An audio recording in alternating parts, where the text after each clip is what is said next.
സംസ്ഥാനത്ത് ഇന്നും ശക്തമായ മഴ തുടരും. റെഡ് അലർട്ടുകൾ ഇല്ലെങ്കിലും 4 ജില്ലകളിൽ ഓറഞ്ച് അലർട്ടും 4 ജില്ലകളിൽ യെല്ലോ അലർട്ടും പ്രഖ്യാപിച്ചിട്ടുണ്ട്. ഓറഞ്ചും മഞ്ഞയും. തലസ്ഥാനത്ത് നേരിയ മഴ മാത്രമാണ് നിലവിലുള്ളത്. കാലവർഷം 2 ദിവസത്തിനുള്ളിൽ കേരളത്തിലെത്തും. വിവരങ്ങളുമായി സുനിഷ അയ്യല്ലൂർ നമുക്കൊപ്പം ചേരുന്നുണ്ട്. ഇന്നത്തെ വാർത്താപ്രഭാതത്തിൽ ആദ്യം നമുക്കൊപ്പം ചേരുന്ന റിപ്പോർട്ടർ സുനിഷയാണ്. Sunisha, very good morning. എനിക്ക് തോന്നുന്നു തിരുവനന്തപുരത്ത് ഇന്നലെ അല്ലമീൻ റിപ്പോർട്ട് ചെയ്യാൻ വരുമ്പോൾ കൊടയൊക്കെ പിടിച്ചാണ് റിപ്പോർട്ട് ചെയ്തത്. ഇന്ന് സുനിഷയ്ക്ക് കൊട പിടിച്ച് റിപ്പോർട്ട് ചെയ്യേണ്ട അവസ്ഥയില്ലെന്ന് തോന്നുന്നു. നേരിയ ചാറ്റൽ മഴയുണ്ട് എന്നാണ് മനസ്സിലാക്കുന്നത്. കാലവർഷം ഇങ്ങ് എത്തിയില്ല, പക്ഷേ പലയിടത്തും ഇന്നും ഓറഞ്ചും യെല്ലോ അലർട്ടുകളും ഒക്കെ ഉണ്ട്. മൊത്തം തിരുവനന്തപുരത്തെ പ്രത്യേകിച്ചും കേരളത്തിലെ മൊത്തത്തെയും കാലാവസ്ഥാ സാധ്യത എന്താണ് സുനിഷ? സുനിഷ പറയുന്നത് കേട്ടിട്ട് വേണം പ്രേക്ഷകർക്ക് വീട്ടിൽ നിന്ന് ഇറങ്ങാൻ. അരുൺ, ഏതായാലും ഇറങ്ങുന്ന പ്രേക്ഷകരോട് അതീവ ജാഗ്രത പുലർത്തണം എന്നത് തന്നെയാണ് ആദ്യം പറയാനുള്ളത്. കാരണം കാലാവസ്ഥാ കേന്ദ്രം ഇന്നും മഴ മുന്നറിയിപ്പ് നൽകിയിട്ടുണ്ട്. 4 ജില്ലകളിൽ അതിശക്ത മഴയ്ക്കുള്ള സാധ്യത ഓറഞ്ച് അലർട്ട് നൽകിയിട്ടുണ്ട്. അത് പത്തനംതിട്ട, ആലപ്പുഴ, കോട്ടയം, എറണാകുളം ജില്ലകളിലാണ്. കഴിഞ്ഞ ദിവസം അതിശക്തമായ മഴ ഈ ജില്ലകളിൽ ലഭിക്കുകയും ചെയ്തിരുന്നു.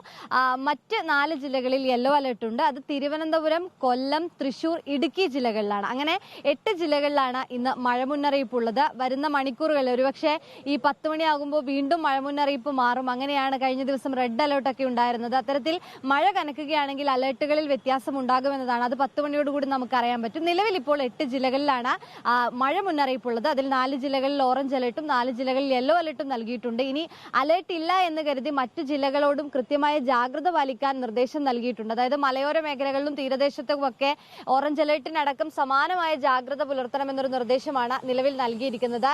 ഇനി തലസ്ഥാനത്തേക്ക് വരികയാണെങ്കിൽ നിലവിൽ തലസ്ഥാനത്ത് യെല്ലോ അലർട്ടാണ്. പക്ഷേ യെല്ലോ അലർട്ടിന് സമാനമായ മഴയൊന്നും രാവിലെ മുതൽ ലഭിച്ചിട്ടില്ല. നേരിയ തോതിലുള്ള മഴ നേരത്തെ ഉണ്ടായിരുന്നു. ഇപ്പോൾ ഏതായാലും മഴ വീണ്ടും ശമിച്ചിട്ടുണ്ട്. പക്ഷേ ഒരു മൂടിക്കെട്ടിയ കാലാവസ്ഥ നിലവിൽ തിരുവനന്തപുരത്തുണ്ട്. അത് തന്നെയാണ് മറ്റ് ജില്ലകളിലും ഉള്ളത് എന്നതാണ് മനസ്സിലാക്കുന്നത്. മഴ മാത്രമല്ല, ഒപ്പം തന്നെ ശക്തമായ കാറ്റിനുള്ളൊരു സാധ്യത കൂടിയുണ്ട്. ഒരു 50 കിലോമീറ്റർ വേഗതയിൽ വീശിയടിച്ചേക്കാവുന്ന കാറ്റുണ്ടാകുമെന്നതാണ് മുന്നറിയിപ്പായി നൽകിയിരിക്കുന്നത്. അതുകൊണ്ട് അത്തരത്തിലുള്ള ജാഗ്രതാ നിർദ്ദേശങ്ങൾ ഒരു ഭാഗത്ത് നിൽക്കുന്നു. ഒപ്പം തന്നെ ഈ കടലാക്രമണത്തിനുള്ള സാധ്യത, ഉയർന്ന തിരമാലയ്ക്കുള്ള സാധ്യത, അത് തീരദേശത്തുള്ളവർ അതീവ ജാഗ്രത പുലർത്തണം. മത്സ്യത്തൊഴിലാളികൾക്ക് ഇന്ന് കേരള തീരത്ത് വിലക്ക് ഏർപ്പെടുത്തിയിട്ടുമുണ്ട്. അത്തരത്തിൽ നിയന്ത്രണങ്ങൾ ഈ ഓരോ ഭാഗത്തുമുണ്ട്. ഒപ്പം ജാഗ്രതാ നിർദ്ദേശങ്ങളും നൽകിക്കൊണ്ടിരിക്കുന്നുണ്ട്. ഇനി ഈ വെള്ളപ്പൊക്കം, വെള്ളക്കെട്ടടക്കമുള്ള പ്രശ്നങ്ങളായിരുന്നു കഴിഞ്ഞ ദിവസമൊക്കെ നമ്മൾ റിപ്പോർട്ട് ചെയ്തുകൊണ്ടിരുന്നത്.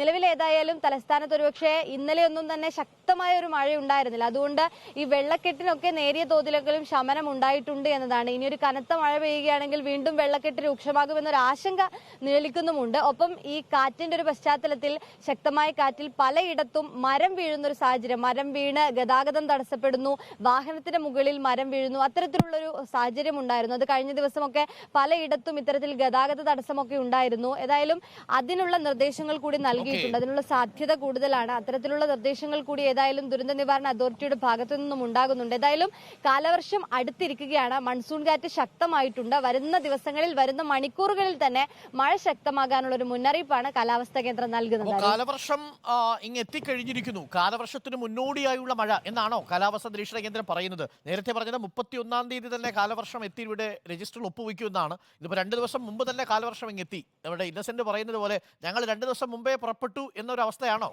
കാലവർഷത്തിന്റെ കാര്യത്തിൽ? അങ്ങനെ തന്നെയാണ്. മെയ് 31 കാലവർഷം എന്നതായിരുന്നു. പക്ഷേ കഴിഞ്ഞ ദിവസം മുതൽ തന്നെ കേരള തീരത്ത് കാലവർഷം എത്താനുള്ള ഒരു അനുകൂല സാഹചര്യമാണ് എന്നതായിരുന്നു റിപ്പോർട്ടുകൾ പറഞ്ഞിരുന്നത്. അതുകൊണ്ട് തന്നെ ഈ മൺസൂൺ കാറ്റ് ശക്തി പ്രാപിച്ചിട്ടുണ്ട്. നേരത്തെ തന്നെ കാലവർഷം എത്തും, കാലവർഷത്തോടടുത്തുള്ള മഴയാണ് നിലവിൽ ലഭിക്കുന്നത് എന്നതാണ്. നേരത്തെ വേനൽ മഴയായിരുന്നു, പക്ഷേ ഇത് കാലവർഷം, മൺസൂൺ കാറ്റ് ശക്തമായിട്ടുണ്ട്. ഈ തമിഴ്നാട് തീരത്ത് ചക്രവാത ചുഴി നിലനിൽക്കുന്നുണ്ട്. കാലവർഷം ഇങ്ങ് കേരള തീരത്ത് എത്തിക്കഴിയുകയും ചെയ്തു. ഇതിന്റെയൊക്കെ പശ്ചാത്തലത്തിലാണ് ഇപ്പോൾ ശക്തമായ മഴ എന്നത് തന്നെയാണ് മുന്നറിയിപ്പായി നൽകിയിരിക്കുന്നത്. ഏതായാലും കാലവർഷം കടുത്തു കഴിഞ്ഞു. വരുന്ന ദിവസങ്ങളിലും മഴയുണ്ടാകും. നിലവിൽ ഇപ്പോൾ അലർട്ട് പ്രകാരം നാളെ തിരുവനന്തപുരത്തൊക്കെ മഴ മുന്നറിയിപ്പൊന്നും തന്നെ നൽകിയിട്ടില്ല. പക്ഷേ കാലവർഷം നാളെയോടുകൂടി ശക്തമാവുകയാണെങ്കിൽ വരുന്ന ദിവസങ്ങളിൽ അതിശക്തമായ മഴയ്ക്കുള്ള സാധ്യത തന്നെയാണ്. Okay, thank you Sunisha.